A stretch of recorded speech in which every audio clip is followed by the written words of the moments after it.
Here's a preview. Be warned, it's intense. Tim and I looked at it and like, well, we've passed the point where we can get away with models or matte paintings, or we have to go back. It's actually now important to the show that we go back. And we spent a long time actually discussing what had happened to the house, however we were going to approach it. 30 plus years, whatever it is, had passed. When I was a teenager, a trickster demon terrorized our entire family and tried to force me to marry him. I believed he was gone forever until you found this in the attic. Ew. Who's Beetlejuice? Hi, I'm Paula Benson, founder and editor of Film and Furniture.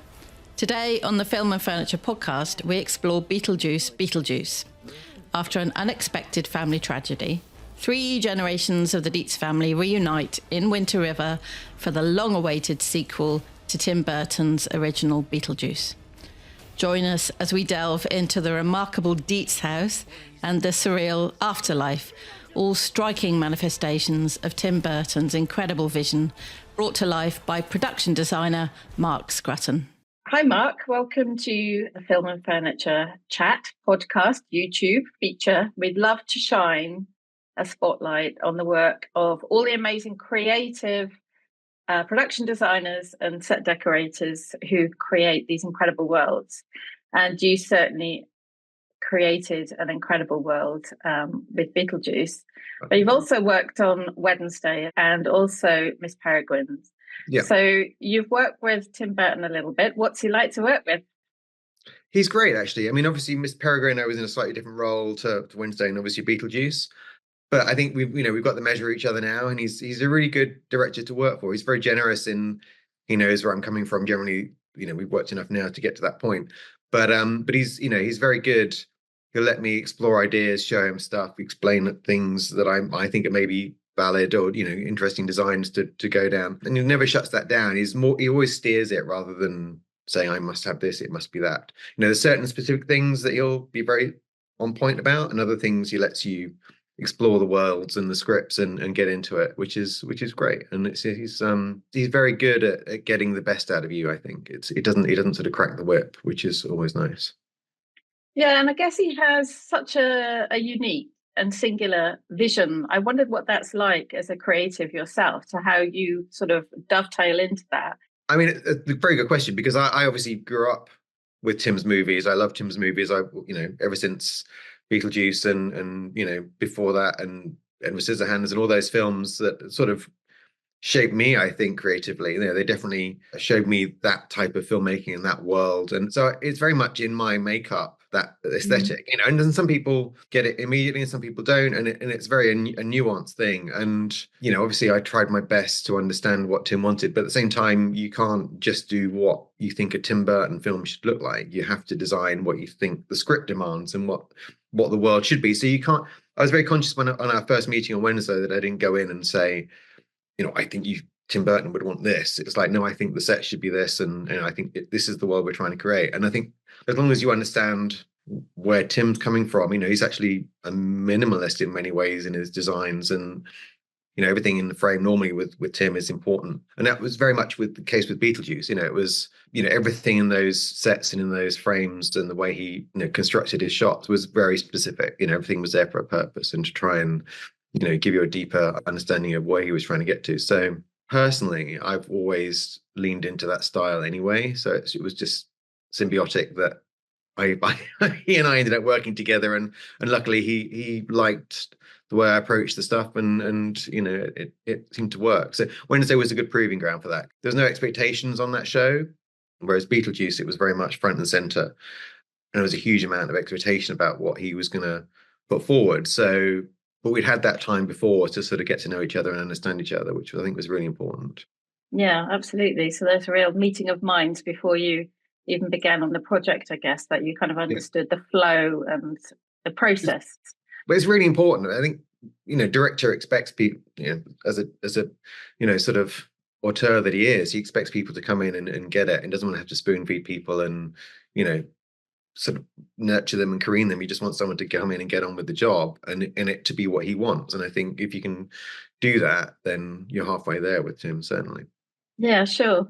So diving into Beetlejuice, from what I understand, basically that you were mostly in the UK, is that right? Yeah, so I mean, the original plan was to do everything in London.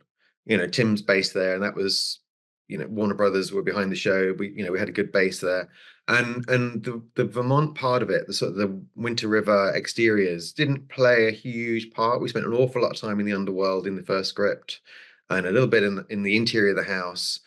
We were going to do it with miniatures and some, a bit of a backlot build, and just to get those establishing shots. And then actually the script change, as I often do. The script sort of moved and changed, and I think Tim's thoughts were actually the house should play more of a part than it did, and suddenly became very obvious that now we needed to go back to the real location, and it's kind of what I've been angling after all along. You don't sign up to this movie to not go to the key places that you go to, but you have to go with the flow to a point. But then it was like Tim and I looked at it and like, well, we've passed the point where we can get away with models or matte paintings, or we have to go back. It's actually now important to the show that we go back. So quite late in production, I got on a plane and flew to Vermont and sort of drove 2 hours outside of Boston to try and find where it was before. And to my great surprise, it was pretty much exactly as it was when they left it, which was kind of a relief. I mean, you don't know what you're going to get. You see videos online, and you can do your research, but you never really know what you're going to find until you get there. I mean, it was under 2 foot of snow, which was a little bit of a problem, but you can see that very little had changed. The only thing that really changed was the Maitland store that was sort of kind of collapsing and falling apart. But the hill where the house had been built and everything else was kind of the same. So Tim came out quite quickly after that. We looked at it all and was like, great, let's do it again, and let's build a house and do it all properly. So we did, and we rebuilt the bridge, and suddenly we were into full Winter River mode, which was fantastic. I have to say, it was very exciting to be sit in those places and rebuilding those iconic things. We were doing so much else on the film, but those were really special sort of moments. We got to do that. Did you have any of the original drawings to work with? We had some. So Warner's archive had a sort of spattering of some of the original drawings. And obviously it was quite a while back, so there were very fragile sort of trace drawings and a few blueprints that were very fragile. So we weren't allowed to take them out for obvious reasons, because the precious archive material. So we photographed them, and we got, it gave us enough, I think, to get where we got without fudging it. I mean, I had a lot of research packages put together. I put a book together for all my department heads of model making and props and set decorating, which sort of I almost went through frame by frame and screen grabbed it all and sort of bound it all together, so everyone had a reference, so we were never going to go too far off from the original. But we had the key dimensions and the key proportions. Tim made a few little changes. He wanted the roof a bit steeper, and we tweaked it. And we spent a long time actually discussing what had happened to the house, however we were going to approach it. 30 plus years, whatever it is, had passed. And where is the house? What's happened? Because when you finish the film, the original film, they're getting rid of the postmodern sort of makeover that Otto inflicted on it, and they're putting back the country chintz. So the question was like, well, where is it now? What's happened? Did they fully restore it? It was a lot of questions, and it was one of the ones I was most nervous about was what has happened to the house, interior and exterior. And I sort of played around with having, because they sort of referenced it originally that the Deetzes were using it as like their summer house from New York. So I'd sort of played with the idea that they'd installed a pool, and maybe it was sort of that kind of Hampton-y kind of feel. But then that none of that really seemed to it made sense, but it didn't really matter to the story. No one really cared. So, and then we sort of went the other way and said, well, Delia is very much someone that follows trends, and she's also matured with it as the family has matured with it. So she's not quite so outlandish, but actually the sort of very generous high-end restorations of that type of building is now, or certainly has been the trend. So we went that way and said, well, actually it's been restored back to this full colonial glory. So everything's pin sharp and high end, and all the fittings are really, sharp and high end. So that's where we went with it. And the same with the interior. We wanted to have that a more mature version of what it was. So it's all restored back to the original sort of Victorian Gothic carpentry kind of interior. So that's it was a stressful thing to get it right. And then we put the veil over the whole thing, which was kind of the chef's kiss to it, because it gave it that extra level of wackiness and creativity that I think would have been missing otherwise. You hadn't got any of the other things, so that was the big hook. Yeah, so this is the big sort of slightly Crisco black veil, which is obviously because they're in mourning. Was it a real piece of fabric or was it CGI? No, 100%. No, it was real. So funnily enough, I've been looking at Victorian funeral reference just because it sort of fitted the aesthetic. And interior wise, we were going to sort of wrap the furniture and veil it, and which is sort of what they did. So the idea of it taking it over the whole house sort of became this ultimate extension. But of course, to Tim's very much for doing everything real. Physical. I mean, I say that, we obviously we're looking at models, but they're still physical. He likes the physicality of stuff. So it had to be the real house and it had to be covered in the real veil. So we studied lots of different types of fabric because it had to drape properly. You still had to be able to see the house through it. It had to be robust enough that it wasn't all just going to blow down the valley, because it was quite a windy hill it was on. And we tried lots of very expensive options. And actually the one that worked best was sort of plain simple bobby net, which is like a theatrical gauze that is I say relatively common. We still couldn't get enough of it. So we imported it from London. We imported it from LA. We had it brought in from all these different suppliers. They sort of cleaned everybody out of their supplies of bobby net. And then we built it like a giant toile, basically, like you would for a dress. So it was, all the panels were pattern cut, and then we built the whole thing, and then we threw it over it. And then I had drapes people and prop men with staple guns on cherry pickers sort of pinching it and fitting it and nipping it in, so it had just the right level of undercut and bellow and flow. So it took us about 2 weeks from getting the sort of the stuff that was made in the workshop to get it onto the house, and then to getting it to that point where you see it in the film where it's sort of nicely tailored to the house. But it was all totally in camera. Yeah. I love the way you just said, and we threw it over the house. Well, I mean, yes. I mean, well, to a degree, yes. Lots of people in sort of cherry pickers and scissor lifts sort of hoiking it over, and not the most elegant of births, but it certainly it got there in the end. But it was definitely a process of me standing, pointing, and people. And I think it's such an important house in film, the Deetz House, the Maitland house, because it does go through so many sort of reincarnations, and in a way that a house does. In Beetlejuice 1, it's all the postmodern, slightly over the top representation of personalities.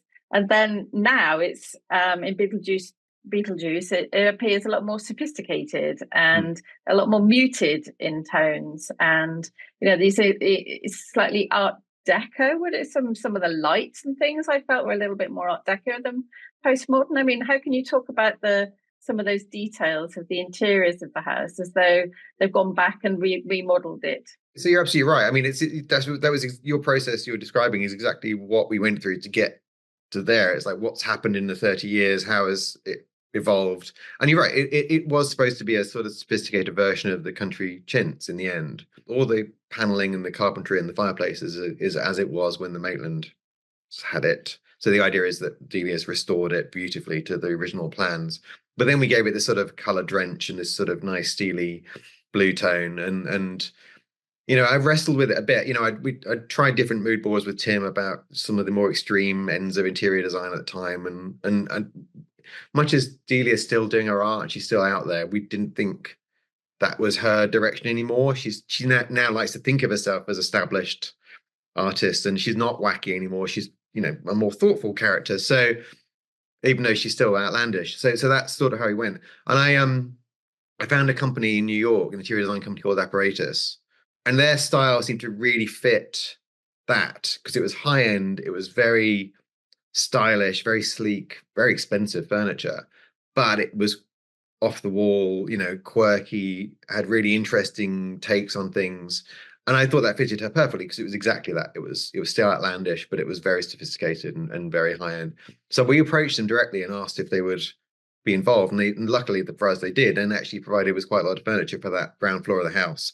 So the lighting particularly, and some of the nice sideboards, it's not all their stuff. We mix it up with some other high-end sort of designer pieces. But also I wanted to it sort of sparked this idea that there's all these sort of spirit globes. So there's a lot of spheres in the room, in the spaces. We kind of wanted it to feel like there were these spirit orbs, because Delia in theory can see the dead, and it was probably lost on most people, but but some of the shots, there's this sort of spheres everywhere, and they had this sort of ethereal to it.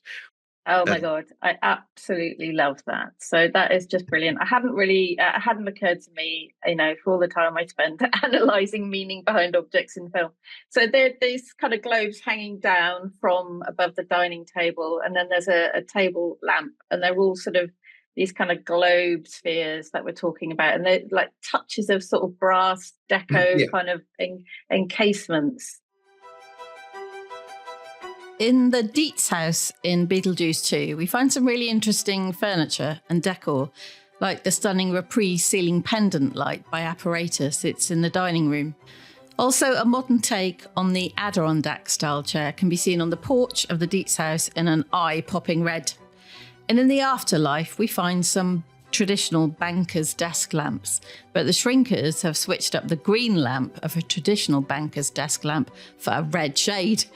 Find these and hundreds of other items spotted in film and TV in our marketplace at filmandfurniture.com. Generally, in the sort of the real world, we try to keep the palette quite sparse, earth tones, muted tones. Other than you will see there's always these pops of primary red, which was a signature through the first film, and it's a thing that Tim likes, and it works well with the Delia character. So you'd always have nice autumn tones and a pop of vivid red somewhere, and in the same in the house there was the occasional pops of vivid red in there, which set nicely against the color we chose. You spent a long time custom mixing that color to get it just right, so it sat, as you say, with the brass. I tried to keep it to sort of brass and that one color with just the red. There's a little bit of chrome here and there, but most of it was that, again, so that when you go into the underworld, everything is just chaos with the color palette. It's just bonkers, and you wanted that contrast. So it was a lot of time and thought went into choosing one color, basically. Yeah, just coming back to those pops of red, they're amazing pops of red. So there's a view of the veranda, the porch on the outside, which has got the black veil over it. The house is obviously predominantly white, and then you've got this pop of kind of a red sort of chair. Yeah. Which is amazing. And then there's another scene, I think, where Catherine O'Hara character is going through this sort of wailing to try and sort of get rid of the grief, and she's sitting on it's a slightly Memphis-y chair. Yeah, it's quite crazy. It was basically 3 spheres again, so it's come back to the spheres, but it was the most uncomfortable chair I've ever sat on. It looks really comfy, but it wasn't. But it was perfect for us because it kept the color and the spheres, and it just sat. Again, with David, my decorator, we spent a lot of time, because there wasn't much in there. You had to spend a lot of time trying to find the right things. And I wanted this one red object, and he turned up with that one day, and I was like, perfect. It's got all the things you want. It's ridiculous. It's red, and it's got the spheres. That's great. It was just a side chair, but then Tim used it for that sequence. He pulled it into the middle and had Delia sat on it. So, I mean, you handcrafted all of this. I mean, it really is craft, right? So you made everything for real. And I wondered how that might affect the actors' performances, that they're working with real objects in a real space, as opposed to having to imagine some things or knowing that some things may not end up in the final cut. Yeah, I think certainly from everybody's point of view, from Tim's particularly, his reaction to real things is as important as the actors in this sort of world, because often you'll hear actors say that, and it is so true that if you give them a real world, it's so much better than trying to perform off things that they're trying to imagine or spatially don't quite understand. Tim's very much the same. He doesn't like working in things that aren't right, geographically as well. So locations always have to be geographically kind of correct, otherwise it doesn't really work for him. The temptation when you go into this kind of territory is to throw it to blue screen, and you've got all these modern tools, and let's make everything as big as you can and as outlandish as you can, and everything goes off to infinity and everything's vast. And I think actually we had the limitations of time and budget. It was a very short schedule, and it was a constrained budget. We weren't poor, but we certainly didn't have all the money in the world to do what we needed to do. There was a huge amount of pressure on the production to get everything into a box, and I think that was, I'm not going to say deliberate, but I think Tim enjoyed that.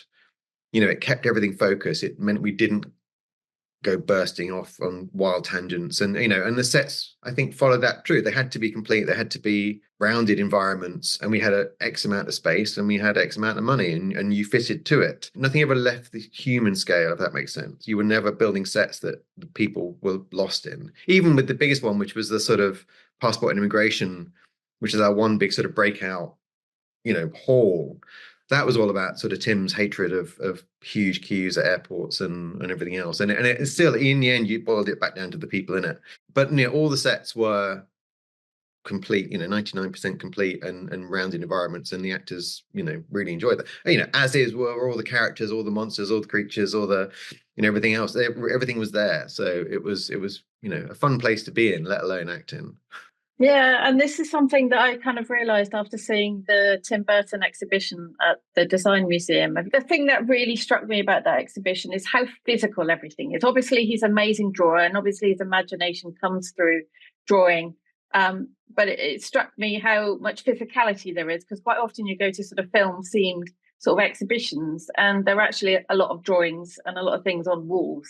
But this is a lot of objects, a lot of 3D things. It's a real world. There are tropes, there are reoccurring themes with Tim Burton's work. But I love your interpretation of it, because you've kind of taken those little logos, if you like, those kind of memorable things, and then we've gone down all sorts of avenues of checkerboards and stripes and metallics and cold colours and green colours. And I just wondered if you could talk a little bit about how you sort of leaned in to those Tim Burton themes and how you kind of then expanded on them.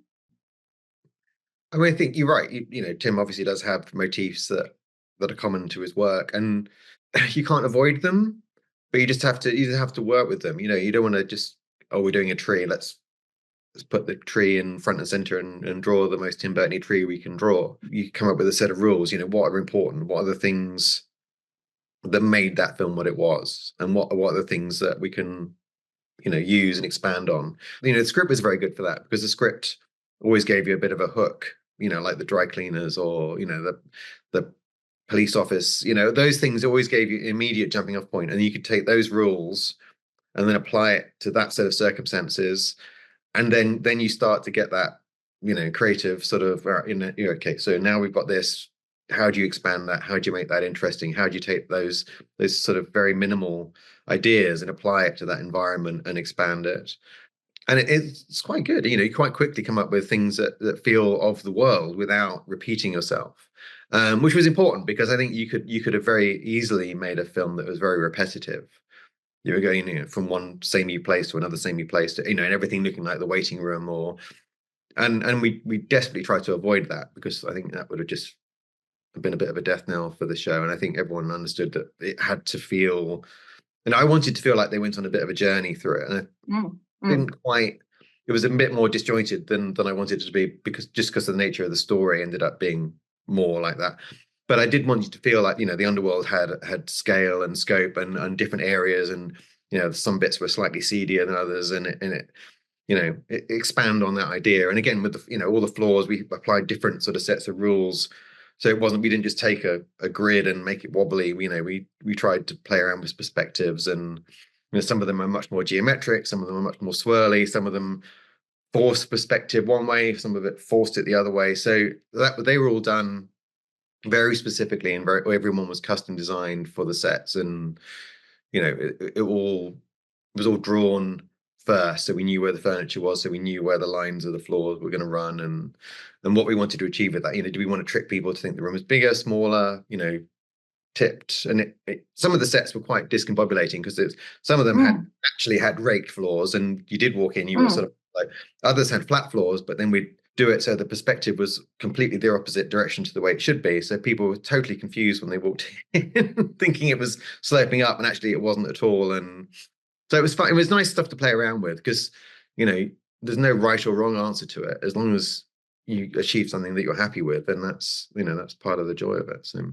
how was it for the actors to suddenly walk on a set and not be on a flat floor, and especially with the dancing scene, right, where there was my goodness, I was so unpopular in a good way, but I knew the Soul Train, I'd always known that was going to be like a musical interlude. It was, and it took a few, the rest of the cast and crew had to sort of catch up with the fact that we were making a musical at that point. We weren't for the rest of the show, but for that one point, it was going to be a Busby Berkeley sort of extravaganza.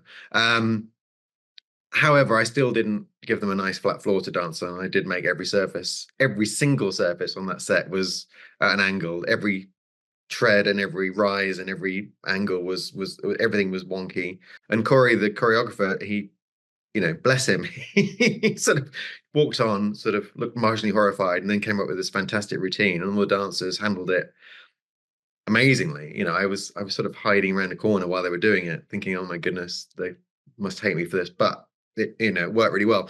There was a little bit of pushback from certain courses saying, oh, can you not be straight, and can you not put a straight bit in the middle for them to dance on? I was like, well, let's just see how they get on.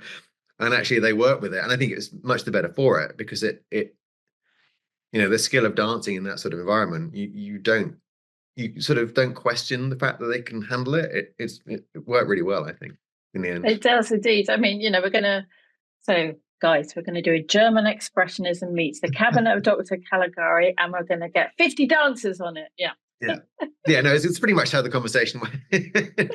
I mean, designing a tube station or an underground station in the underworld was probably one of the harder jobs, because they're kind of innocuous. They are what they are, and you either lean into that or you don't. And actually, then I found these in Stockholm. They've got these this amazing subway system, and all the stations have been sort of styled different ways, and invited different artists to do different things with them, and that was really interesting to me, because it had all the points of a tube station, but they weren't normal. So we took those ideas, which were really interesting, and then we took sort of the New York subway and sort of the older stations from there and elements of the London Underground, and then sort of screwed them up in a big ball and pulled it back out again, applying all the Beetlejuice rules to it. And then we suddenly were like, oh, this is suddenly actually really interesting, because for a while it was quite dull, and I couldn't sort of find a hook to get, a lot of the other sets sort of were quite good at finding that angle, but that wasn't until we sort of did those things. And then, I wanted the train to have this sort of skeletal face, but not overtly. The danger always is that you sort of, everything has to feel like a fairground or a ghost train, and that isn't actually what the aesthetic was. It's much more refined. That sounds weird, but it is. So the tube, the train had this front, which was, if you look at it from one angle, it looks like a regular train, but actually it's very much a skeletal front, and it has that sort of rusty hulking sort of feel to it. So nice stuff to design, and nice stuff to play around with the aesthetic on, I thought. I would highly agree. Beautifully done. Thank you so much for sharing, and congratulations. I think it's a wonderful world.